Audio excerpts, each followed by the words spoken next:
Shalom.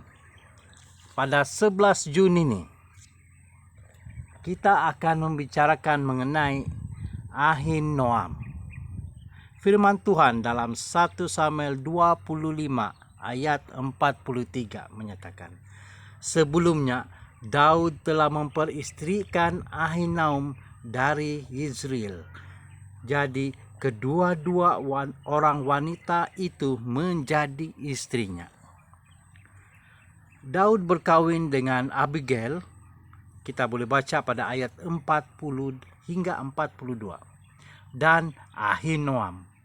Kemudiannya Saul telah memberikan Mikhal, anak perempuannya, dan istri Daud kepada orang lain.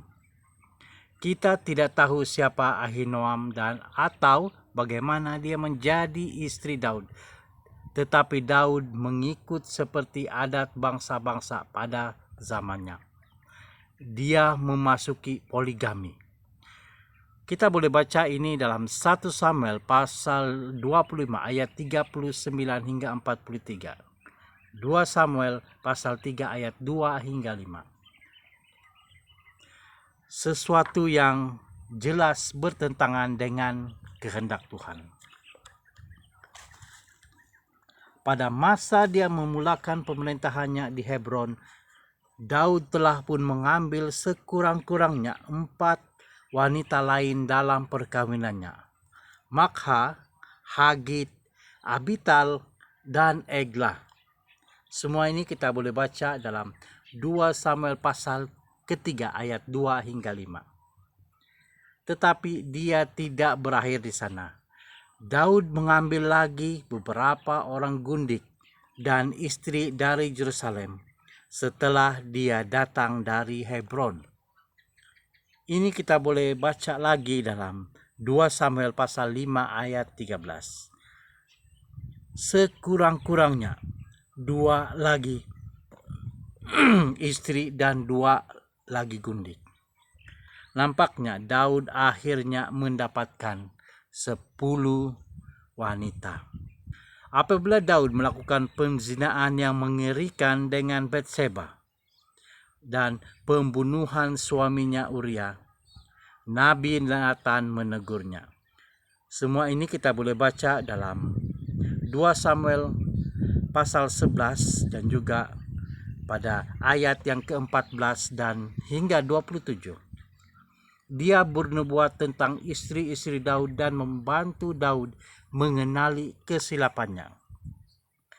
Ia menandakan titik perubahan dalam sikapnya terhadap wanita. Apabila Absalom memberontak terhadap Daud, dia melarikan diri dari Yerusalem dan meninggalkan 10 gundiknya untuk menjaga istana. Apakah maksudnya? Daud telah menamatkan perkawinan poligaminya dan memutuskan untuk kekal berkawin secara monogami dengan Batseba.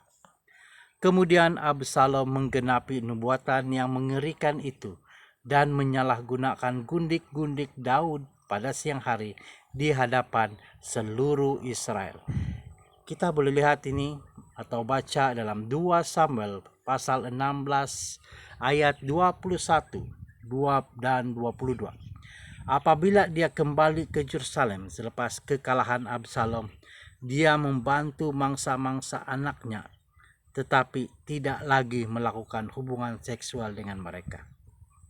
Perhatikan bahwa walaupun ketika dia menjadi tua dan rakyatnya membawa seorang wanita muda untuk berbaring di sampingnya untuk menghangatkannya, raja tidak bersentuh dengannya. Kita boleh lihat atau baca dalam 1 Raja-Raja pasal 1 ayat keempat.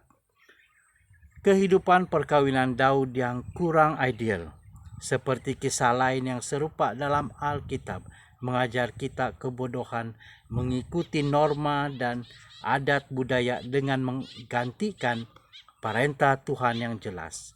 Hanya dengan pertolongan Tuhan, Daud memahami hal ini dan berubah. Semoga kita dijauhkan dari kesilapan yang sama. Amin. Yesus memberkati.